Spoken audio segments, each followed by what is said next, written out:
All right, well, thank you so much for joining us, and I'm so excited to talk to all of you because I know you bring such different perspectives, but all active politically here in this process. And really, the first question that I want to ask, and anyone can jump in, is as a young voter, what are some of the key issues that are most important to you?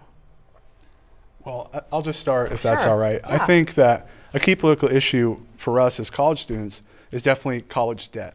Sure. The average college student's graduating with about $30,000 in debt.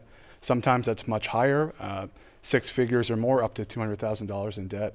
Yeah. And it's just not a sustainable amount, especially if you graduate and have lower earning prospects because of what you picked to study.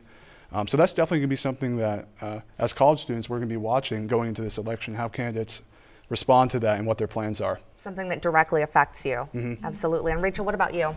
I would definitely have to agree with that, but I would also have to elaborate and say, for me personally, studying environmental science at my university, climate change is a huge issue for me to follow for the candidates coming forward. Climate change not only as a humanitarian issue, but also as a national and international security threat. We see climate change connected to conflict, migration, it impacts the economy. There are so many different things that climate change is related to, and it is so intersectional, and I really hope candidates take that seriously. Sure, so that's something you're keeping an eye on. And Shane, what about you? Yeah, for me, it's not one specific issue, but I think we need to find a candidate that is more in the middle of the political spectrum, because the nation nowadays is becoming very divided. We see people sitting on the far right, on the far left, but there are issues that our country is facing, whether it could be climate change, it could be the student debt, it could be gun control, that we need to kind of come to the middle on and make compromises, because that is the only way things get done. We know that this country was founded on compromise, and I think we need to get back to that kind of founding ideals of compromise that we had in the very beginning. Sure. At this point, before the primary, before the presidential election, how are you following candidates? How are you looking at them and saying, is this somebody that I may want to throw my support behind? Well, I'll start again. So on the Republican side, you have very limited options. It's mostly the president and then a few people that may challenge him. So if you're a Republican, those are the people really who you're looking at. And then on the Democrat side, there's a ton of candidates that are coming out, and it seems like more are coming out every day.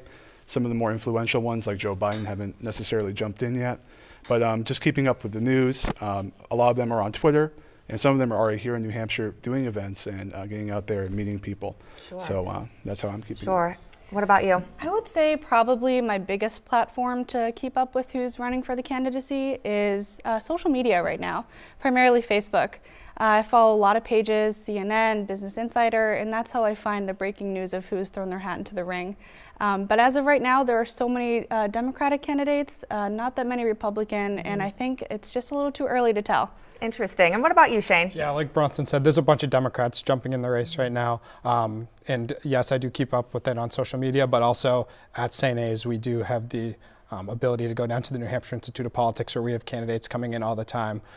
We had Amy Klobuchar there last week. She had a town hall, and then I got the chance to interview Kamala Harris when she was there for a Politics and Eggs event. So that's I'm kind of on that like more personal level of getting to meet the candidates and that stuff, and that's how I keep up with it. Great.